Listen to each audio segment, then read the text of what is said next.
up guys, welcome back to Caesar Speed for another review. Today to the left of me I have a 2021 Audi A4 S-Line.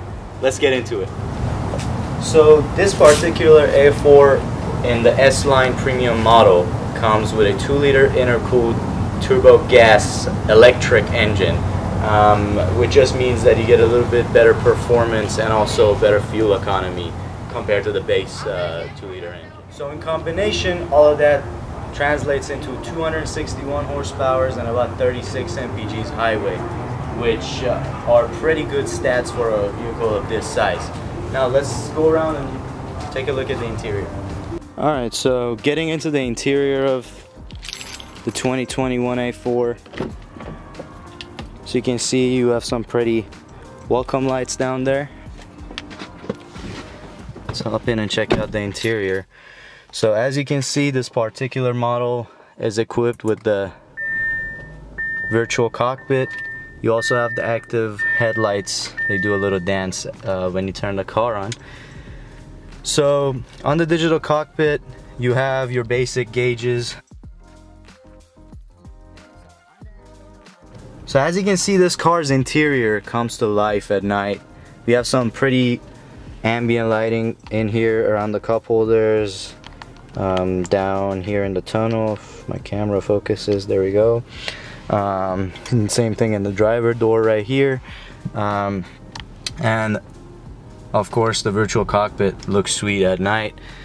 Coming to the stereo, it has your basic functionalities on here. It is touchscreen, although for a 2021 the look just is a bit outdated. It doesn't look very good. Kind of looks like what you get in your Volkswagens. You have your drive select, which helps you go through your modes. The most impressive thing about this car, driving wise, is the camera system. As you can see, it is a pretty sweet camera system. You have your bird's eye view and of course a pretty solid quality rear view camera on here, and you can switch between the sensors over here and check. We also have front camera and front sensors on this thing, so that pops up when you get close to curbs. So coming up here to the stack, you have your service button, you have your sunroof, your lights, your interior lights, and these lights are pretty cool. Let me show you. So if you want them individually on or off, you just tap it. It is touch sensitive. The next thing I would like to show you in this car are these seats, which are pretty nice for a car of this price range, and they do have some solid bolstering. Even though this is not a S car, it still hugs you pretty good in the corner. So the steering wheel in this car, it unfortunately doesn't have the flat bottom, although you could get the flat bottom on these models. This one just isn't spec'd with it. We do have a heated steering wheel, and also we do have heated seats in this thing. If my camera decides to focus, there we go. We have some interesting wood pattern inside of this one, but there's many iteration of this you can get. This steering wheel is equipped with the paddle shifters. They are pretty responsive, although as I will mention later, compared to a lot of sports cars, it is not that quick, even though it does have the dual clutch VW transmission, but it is still pretty fun and responsive, given this is designed to be a little family sedan. I'd also like to talk real quick about the key for these new Audis. It is a pretty good design, although the back is piano black, and as you can see on this model, it is pretty scratched up for the 2021. Same thing with this trim over here. It is a little bit dirty, but it also is prone to scratching pretty quick. So as you can see, the virtual cockpit, when you turn the car off, it does a little dance like that. This is the animation for when you turn it on. It is pretty customizable, but compared to a lot of other Audi models, the later ones, it lacks a few of the good stuff you get, like putting the full screen map.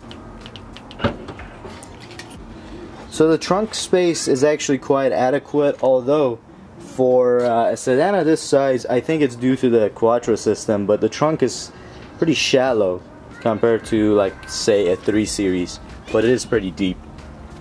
In the back seat of the Audi, there is plenty of headroom because there is a little notch in the back like most modern cars tend to do, and you can see I have a decent amount of leg room, especially compared to the Audi A3, which the back seat is pretty cramped.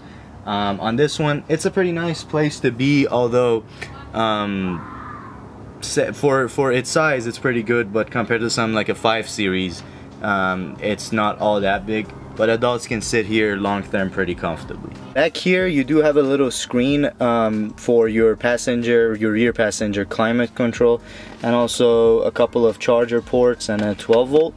Although you can change the temperature of the air back here, you don't have the control over the amount of flow except the little manual button dial thing over here. You can't change the fan speed. Alrighty, so that's all I have from the back seat of the Audi. Now let's get in the front and take it for a drive and see how this thing feels on the road. Alright, so we're out here driving the Audi A4. We're gonna give it a little bit of beans. Sorry about the shaky camera, these roads are trash. So right off the bat, the handling is actually pretty impressive for a car of this size. This one is equipped with the sport suspension. However, the DSG transmission honestly leaves something to be desired. It is probably just as fast as the ZF, if not a little bit slower. So as I mentioned earlier, this car is equipped with the sport suspension, which makes it a little more stiff, but it still retains a good deal of comfort. It is a good trade-off, since I also drove one without the sport package, and the comfort level doesn't change much, but you do get a lot less body roll in the corners. As I mentioned earlier, the DSG in this car is a little bit detuned compared to the S models and the RSs. So that might be why we're experiencing a little bit of a lag. We're gonna go ahead and open it up right here.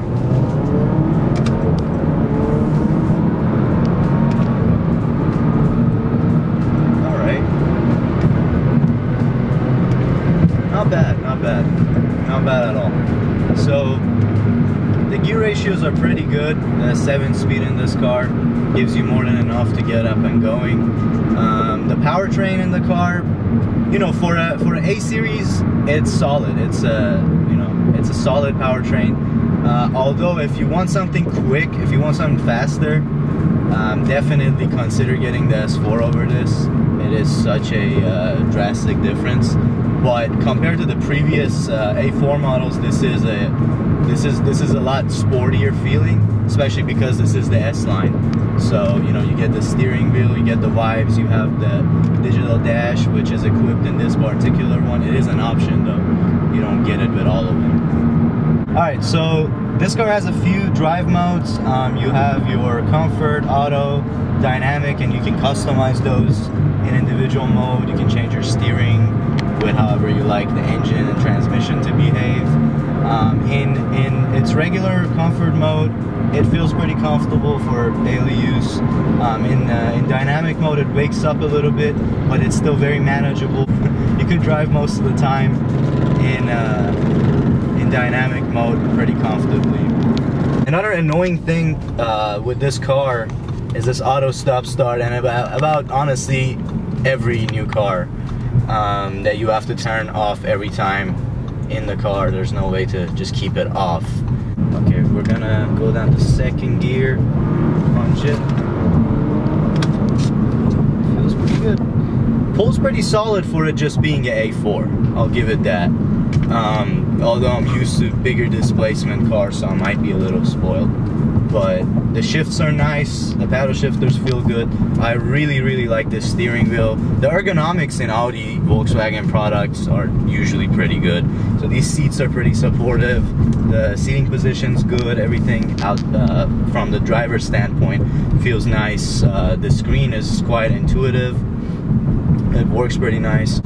As you can see, it is a pretty basic screen, just your basic amenities in here. As I mentioned earlier, you have CarPlay in here. You can switch to wireless CarPlay on this. It does support it. It's just everything you need and not much else, which compared to the BMW iDrive or MBUX is a little bit lackluster. It's a little simple. Leaves something to be desired, although the the dash kind of makes up for it, at least if you do get the virtual cockpit in the car. If you don't, you will just have the regular gauges, although Audi does a good job at making the gauges pretty attractive even for the regular ones. So as a whole, the driving experience of this car is pretty confidence inspiring, given that this car is a all-wheel drive quattro system. So compared to most of the cars that we have on this channel, say the BMWs, the more sporty cars, this does feel a little bit different, especially when you want to launch from a stop. You don't get that wheel spin as much, or almost near to none. Because of that, if you're looking for something to drive in the rain in a wet area, definitely consider this over a German counterpart, because although BMW produces xDrive and Mercedes has 4MATIC, the Audi Quattro is the longest lasting quattro system, all-wheel drive system in the market, and they have a pretty good history with it, and reliability wise, that is also another positive for this car. The all-wheel drive system seemed to be the most robust out of the three. So per the usual Seize the Speed fashion, we're ending this video as the sun is going down, so I apologize about that. We were on a pretty busy time crunch today, but as always, if you enjoyed this video, please make sure to share, like, comment, subscribe, all that good stuff. Leave your thoughts down here in the comments below for me. Let me know how I can improve. Let me know what other cars you'd like to see. And as always, have a blessed day. Peace out, and I'm out.